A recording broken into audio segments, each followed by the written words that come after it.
Singkat cerita, sakitlah Ma'adah tersebut. Nah, detik-detik mau kembali kepada Allah, cucunya yang menjadi saksi hidup. Nyanyanak bantal Ma'adah teh. Saur cucuna, "Ma kunaon teu daek cicing wae? Ma kenapa kok enggak bisa diam saja? Ma teh hoyong bobo ieu bantalna henteu encep mak mah teu tunduh. Kunaon atuh calik we na kursi?" Ma'adah hanya diam saja, duduk di atas kursi, tidak melakukan apa-apa, hanya tertunduk malu. Ditaros, ditanya oleh cucuna, "Ma aya naon?" "Isin encep." "Aya naon?" "Aya abah aos diiring ku santri na sumping ka emak teu lami." Eta Ma'adah les mulih ka Allah dalam keadaan tertunduk tawajuh dikira hobi tergerak deui. Kesaksian Ma'adah ku incuna mah teu katingali, tapi ku jami nu bade balik ka Allah katingali sumpingna pangarsa Abah. Maka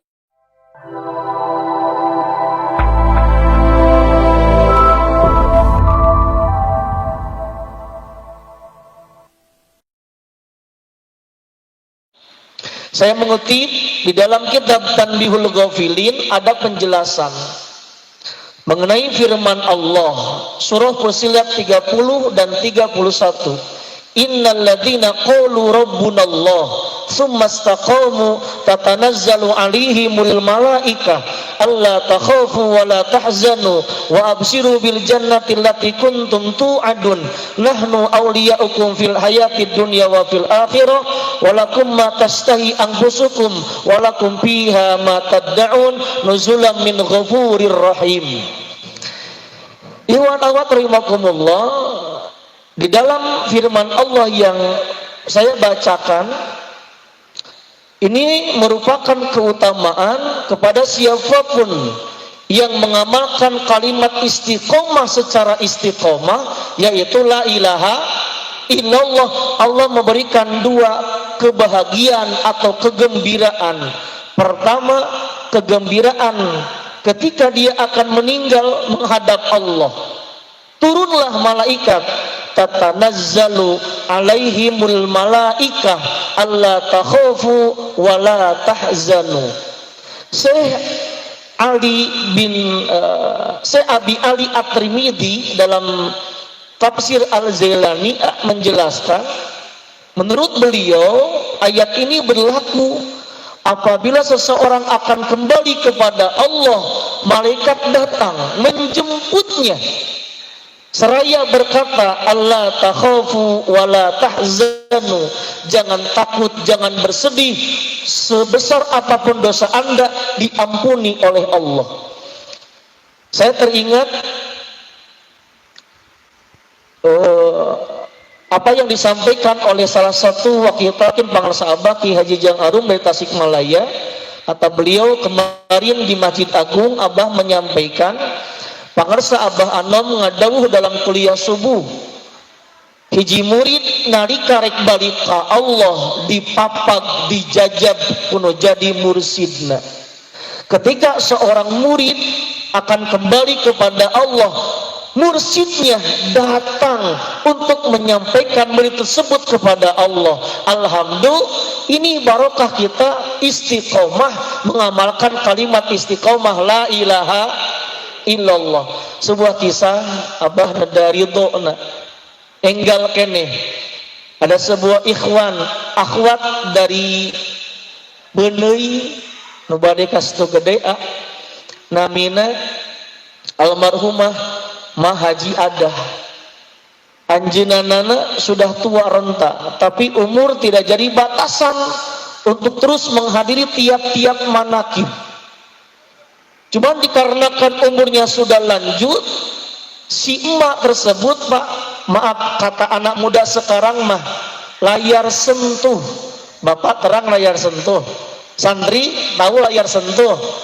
Maksudnya perlu disentuh, kakara ngaliuk, dak tuli, Pak. Tapi tidak menghalangi beliau masuk datang ke tempat-tempat manakib. Singkat cerita, sakitlah Ma'adah tersebut.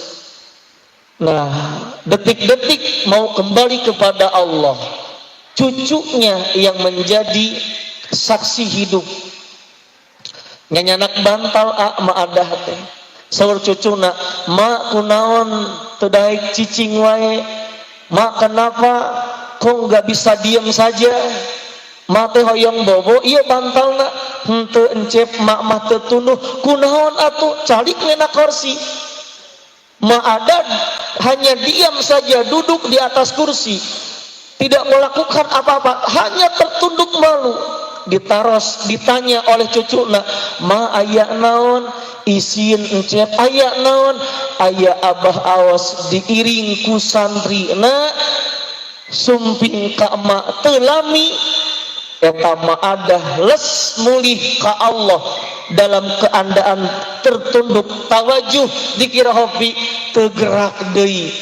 Kesaksian Ma'adah ku incuna mah teu katingali, tapi ku jami nu balik ka Allah katingali sumpingna pangarsa Abah.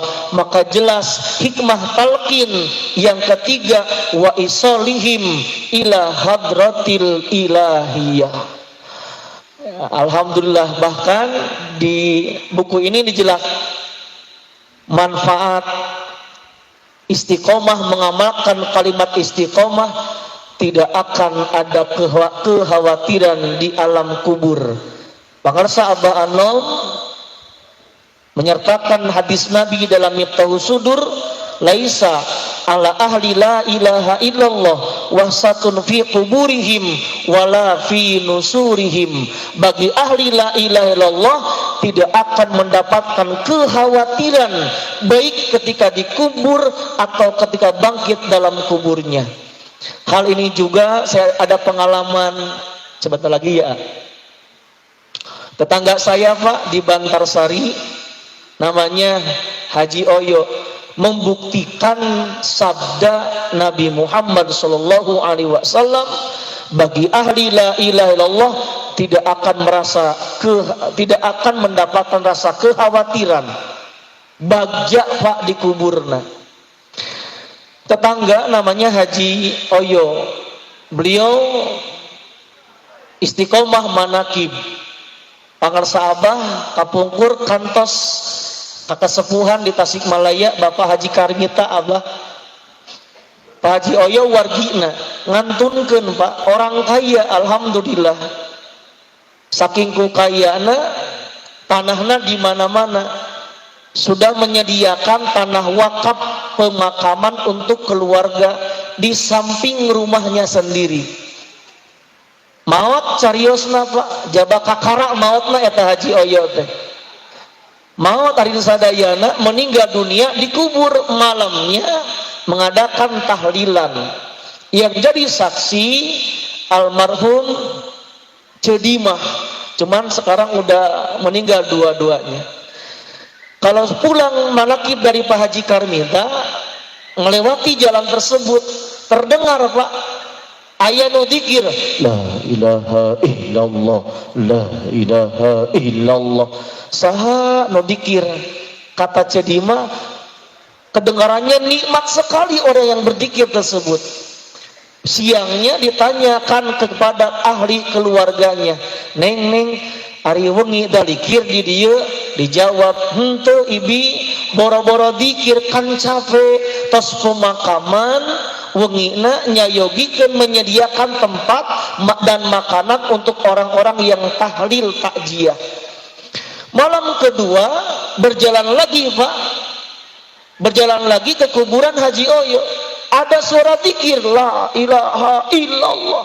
Ditanyakan lagi kepada ahli keluarganya, mereka pun menjawab, kami mah tidak berzikir, dah capek. Pas malam ketiga penasaran, di mana sumber suara orang yang berzikir la ilaha illallah.